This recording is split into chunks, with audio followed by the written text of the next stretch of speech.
We have four different gospels telling the life of one person, and they're different. From our post-enlightenment historical perspective, that's Right. really difficult. Is that a contradiction? Does that mean it didn't happen? From a modern perspective, we have a very clear idea of what history is, and what it seeks to achieve. History is about telling you the facts of what happened and to try and get as close to that as possible. The authors of the Bible did not live in the Enlightenment or post-Enlightenment worlds. That's not how history functioned in the ancient world. You read Herodotus or Thucydides or any ancient historian, it's a world away from what modern history is. By all of that, what I'm trying to say is that we need to be hesitant about applying our standards of history to these biblical stories. I agree with every word you said, and I have all confidence that it's like this isn't an attack on the Bible being true. Yeah. And it's not to say the Bible has errors. Not that I'm saying, oh, therefore none of this really happened, and it's all just some weird ancient Israelite sitting in his mum's basement writing out the Bible. When someone is retelling an event, they're going to do it from a perspective, and to draw out themes and ideas that they think are most important to that. So, for example, in the Gospels, we have four different Gospels telling the life of one person, and they're different.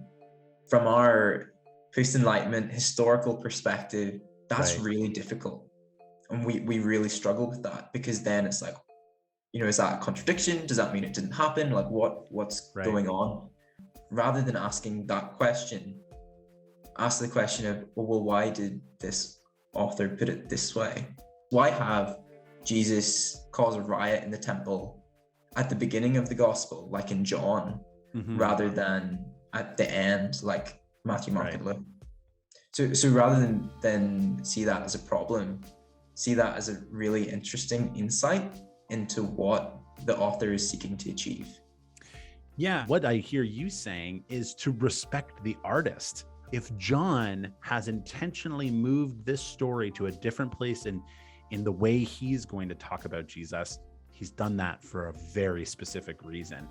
And yeah, it feels like it's missing the point to go like, why is this in a different spot? Like, how do we resolve this awkward looking error, rather than going like, we should actually be asking the artistic question of why this was put here.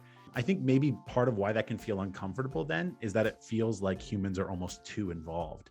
Like if it was like rigid and literal, and this is, if you had a video camera, this is exactly what it would look like, then it feels like God's just reporting the facts. But then as soon as you bring a human who's applying artistic flair to scripture, it's like, oh no, it's like, we don't want humans getting into this mess and screwing it up somehow by being artistic.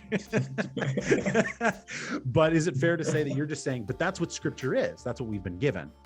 Yeah, and it goes back to the earlier question of we want to know what we should think and what we should do. So you want fact for that. If what you're getting is a human artistic reflection, that's not always clear what you should do or how you should respond. Like it requires interpretation. It requires interpretation. It requires reflection of your own, and you need to then wrestle with it. And again, I think that makes people uncomfortable. That was just a small clip from a conversation with my friend Johnny, who's getting a PhD in the Old Testament studying stories of divine destruction. We have a full conversation about how to make sense of those stories and how to remove distortions that we bring to the Bible that keep us from understanding it. If you want to hear the whole conversation, click that video right there.